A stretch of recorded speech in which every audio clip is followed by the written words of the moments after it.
இது story area. ஒரு செல்வந்தர் கடல் பயணம் செய்து கொண்டிருக்கும் பொழுது திடீரென்று கடல் கொந்தளிக்க ஆரம்பித்தது. கப்பல் மூழ்கும் நிலை வந்தது.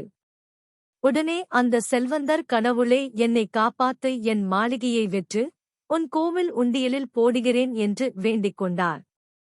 சிறிது நேரத்தில் கடல் அமைதியானது. கடல் பயணம் சீராக இருந்தது. நான் அவசரப்பட்டு விட்டேனோ என்று யோசித்தார் செல்வந்தர். இதை எப்படி சமாளிக்கலாம் என்று யோசித்தார். தன் மாளிகைக்கு வந்த பின் வேண்டிக் கொண்டது போல, இந்த மாளிகையை நான் விற்கப் போகிறேன் என்றார் அந்த செல்வந்தர். மாளிகையின் விலை ₹1 என்று அறிவித்தார். அங்கு இருந்த மக்களுக்கு இவருக்கு என்ன ஆனது, ஏன் இவ்ளோ கம்மி விலைக்கு விற்கிறார் என்று யோசித்தார்கள். அந்த செல்வந்தர் கூறினார், இந்த மாளிகை வாங்க வேண்டுமென்றால் இந்த நாயையும் சேர்த்து வாங்க வேண்டும் என்றார். இந்த நாயின் விலை 2 கோடி என்றார். வேறு ஒரு செல்வந்தர் அந்த மாளிகையும் அந்த நாயையும் வாங்கினார்.